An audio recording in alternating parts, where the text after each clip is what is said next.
बिस्मिल्लाहिर्रहमानिर्रहीम। अस्सलाम वालेकुम। हमारे पास नेक्स्ट एग्जांपल है इसके थ्योरम करने के बाद पावर सीरीज के। इससे पहले दो थ्योरम किए हैं, इससे पहले वाले दो वीडियो लेक्चर्स में। अब हम इसकी एक एग्जांपल करेंगे और इसको चेक कर लेते हैं कि ये एग्जांपल में हमें क्या बता रहे हैं। कि देखें, आपके पास एक 1/1 माइनस एक्स है और वो कहता है कि ये दोनों फंक्शन आपस में इक्वल हैं। Mod of x is less than 1। ये आपके पास एक ओपन इंटरवल है। आपका एक्स जो है वो इस तरह से आ रहा है -1 और 1 के दरमियान में। ठीक हो गया। आप इसको सॉल्व आउट कर लें, या आप इस तरह भी कह सकते हैं कि mod of x less than 1 है। अब देखिए, वो कहते हैं कि ये दोनों फंक्शन, इससे पहले हम एग्जांपल कर चुके हैं। अब हमने इसको term by term repeated differentiate करके देखना है कि ये किस तरह से होगा। ये देखें, ये फंक्शन तो समझ आता है कि ये कुछ इसी तरह से होगा, लेकिन जब ये वाला फंक्शन आप देखें तो देखिए इसमें x की पावर में n और ये एक सीरीज बनी हुई है। तो हमारे पास पावर सीरीज को ये एक्सप्लेन करेंगे। तो जब ये पावर सीरीज को एक्सप्लेन करेंगे तो देखें, अब पावर सीरीज को एक्सप्लेन करने के लिए आपके पास यहाँ पे बनेगा ए एन। अच्छा जी, यहाँ पर आपके पास ए एन की वैल्यू 1 है। x माइनस एक्स नॉट की पावर में n होता है, तो x आपके पास x की पावर में n है और x नॉट की वैल्यू आपके पास 0 है। हमारे पास ये पूरा का पूरा फंक्शन पावर सीरीज को डिफाइन कर रहा है। ए एन आपके पास 1 है और x नॉट 0 है और x की पावर में n आ रहा है। और आप वो कहते हैं कि ये दोनों फंक्शन आपस में इक्वल है। ये आपके पास पावर सीरीज को एक्सप्लेन कर रहे हैं और ये आपके पास एक डिनोमिनेटर में फंक्शन है और आपने इसको डिफ्रेंशिएट करके बताना है कि ये फंक्शंस आपस में इक्वल है। आप रिपीटेड डिफ्रेंशिएशन, ये आपके पास हमने रिपीटेड डिफ्रेंशिएशन का क्या मतलब है कि आपने इस फंक्शन का फर्स्ट डेरिवेटिव लिया। अगर आप इस फंक्शन का फर्स्ट डेरिवेटिव लेते हैं तो आपके पास फर्स्ट डेरिवेटिव लेने से ये फंक्शन माइनस डेरिवेटिव लेकर चेक कर लें आप बेशक। तो आपके पास डेरिवेटिव लेके फर्स्ट डेरिवेटिव इसका आएगा -1/1 माइनस एक्स का स्क्वायर, डिनोमिनेटर में 1 माइनस एक्स का स्क्वायर। फिर आप सेकंड डेरिवेटिव लेते हैं, थर्ड डेरिवेटिव लेते हैं, फोर्थ डेरिवेटिव लेते हैं। आपको सो ऑन, आप सारे डेरिवेटिव जब ले लेंगे, थोड़ा सा इसके एक डेरिवेटिव लिख के बता देती हूँ ताकि हम इसकी ये वाले फंक्शन हमने डेरिवेटिव लेकर लिखी है। ये वाला जो हमारे पास नेक्स्ट ये डिफरेंशिएशन करके ये बचा है, ये हमने डेरिवेटिव लेकर लिखा। अब हम इसको डेरिवेटिव लेकर किस तरह से लिखा है थोड़ा सा एक्सप्लेन कर देती हूँ। जब हमारे पास इसका फर्स्ट डेरिवेटिव आया तो हमारे पास वैल्यू आई थी इसकी जी, यहाँ पे लिख लेते हैं, -1/1 माइनस एक्स का होल स्क्वायर। इसी तरह से वैल्यू आई थी 1 माइनस एक्स का होल स्क्वायर। ठीक है। अब इसका आपने सेकंड डेरिवेटिव लिया तो वो नेक्स्ट जाएगा -1/1 माइनस एक्स का क्यूब हो जाएगा। फोर्थ लेंगे तो -1/1 माइनस एक्स की पावर में 4 हो जाएगा। सर यहाँ पे फिर फोर्थ में ये +1 प्लस का साइन हो जाएगा। तो इसी तरह जब आप डेरिवेटिव, या मैंने अभी सिर्फ फर्स्ट डेरिवेटिव लिखा, जब आप इसी तरह नेक्स्ट जाते जाएंगे तो आपके वैल्यूज जो है वो डिनोमिनेटर में वैल्यू इंक्रीज होती जाएंगी और आपका डेरिवेटिव जो है वो नेक्स्ट वैल्यू देता जाएगा। तो हमने इस फंक्शन को बताना है कि हमारे पास इस फंक्शन का kth डेरिवेटिव क्या आएगा। देखिए, हमारे पास 1 का फैक्टोरियल आया, फिर हमारे पास अगले वाले में -1/1 माइनस एक्स का क्यूब आएगा, फिर मैंने अभी आपको बताया। तो जब आप इसको फैक्टोरियल फॉर्म में लिखेंगे, जब मैं इसी फंक्शन को फैक्टोरियल फॉर्म में लिखूंगी तो मेरे पास आएगा 1 का फैक्टोरियल ओवर, देखें हमारे पास 1 का क्या, अच्छा 1 का फैक्टोरियल आएगा। और फैक्टोरियल आपको पता है 1 का फैक्टोरियल ओपन करेंगे तो हमारे पास 1 ही आएगा। ये हो नहीं रहा, अच्छा जी, 1 का फैक्टोरियल ओवर 1 माइनस एक्स का स्क्वायर है। तो आप स्क्वायर को ओपन करके लिख सकते हैं, स्क्वायर की जगह पे हम लिख सकते हैं 1 + 1। तो आपके पास 1 का फैक्टोरियल ओवर 1 माइनस, ये 1 फैक्टोरियल हो गया, ज़्यादा एक्सप्लेन नहीं हो सकता है इधर। ऐसे 1 माइनस एक्स का और इसकी पावर में 1 + 1। अभी मैं ब्रैकेट नहीं लगा रही, आप साथ में अगर आप अपने हैंडआउट्स पे लिखना चाहें तो ऐसे लिख लें और साथ में यहाँ पे ब्रैकेट्स भी लगाए। ठीक हो गया। आप इसके, जब हमने इस पहले डेरिवेटिव को फैक्टोरियल फॉर्म में लिखा तो हमने इस 2 को रिप्लेस करके 1 + 1 और 1 का फैक्टोरियल। सेकंड डेरिवेटिव को आप लिखेंगे तो सेकंड डेरिवेटिव में हमारे पास नीचे इसमें क्यूब आएगा, तो आप इसको 2 + 1 लिख लेंगे। फोर्थ डेरिवेटिव में आप 2+2 लिख लेंगे।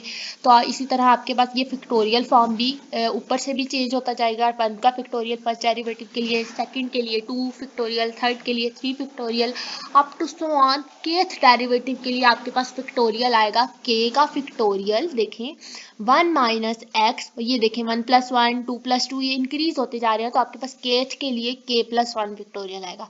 ये एक्सप्लेन करने का मकसद ये था कि हम इस वाले फंक्शन की इस इक्वेशन को ड्राइव कर सकेंगे। हमने ये लिखी किस तरह से, आपने सारे डेरिवेटिव लेने, आप बेशक इस फंक्शन के सारे डेरिवेटिव लेके कुछ 3-4 डेरिवेटिव लेकर चेक कर ले, फिर आप उसको कहेंगे केथ डेरिवेटिव को हम इस तरह से एक्सप्लेन करेंगे।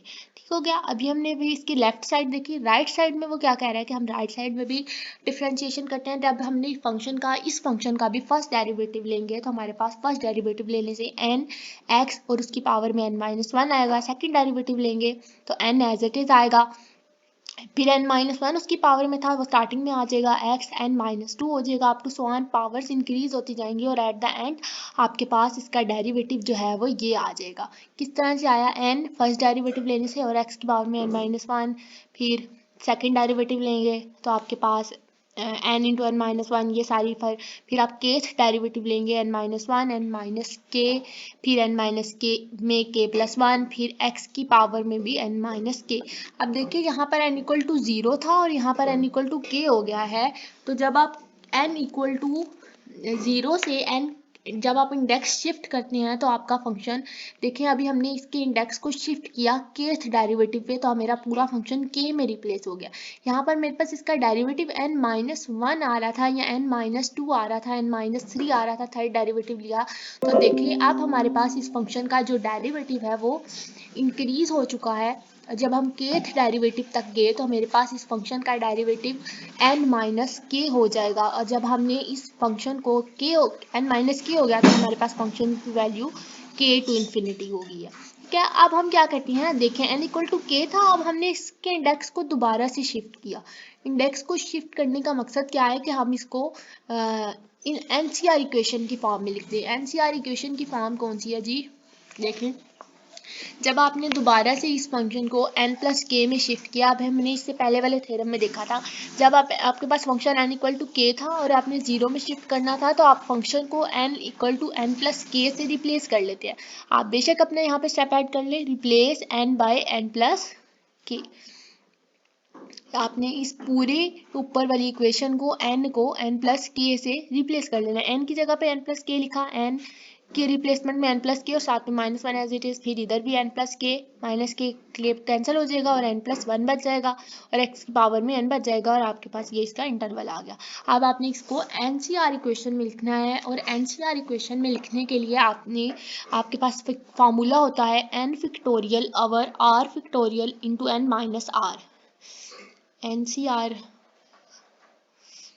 n factorial over r factorial over n-r। तो आपके पास n का फैक्टोरियल, इस पूरे फंक्शन का फैक्टोरियल जो है वो आपके पास आएगा n+k, ठीक है। उसके बाद आपके पास r फैक्टोरियल, r की वैल्यू आपके kth टर्म तक वैल्यू जा रही है तो n फैक्टोरियल, आपके पास kth टर्म की वैल्यू आएगी n+k ओवर k फैक्टोरियल और साथ में n-r लिखते हैं आप, तो r की वैल्यू आपके पास k है तो n प्लस, थोड़ा सा लिख लेते हैं अच्छा इसे, n आप लिखेंगे n फैक्टोरियल, आपके पास फार्मूला एनसीआर का n फैक्टोरियल ओवर, आपके पास फार्मूला होता है r फैक्टोरियल और r फैक्टोरियल की हमारे पास वैल्यू kth टर्म तक जा रहा है तो k फैक्टोरियल और साथ में ये फैक्टोरियल का साइन है, अच्छा n प्लस n, आपके पास फार्मूला होता है n-r, तो हमारे पास n की वैल्यू है फिलहाल n+k और r की वैल्यू है, हमने अभी अभी k फैक्टोरियल लिखा, n+k लिखते हैं इधर और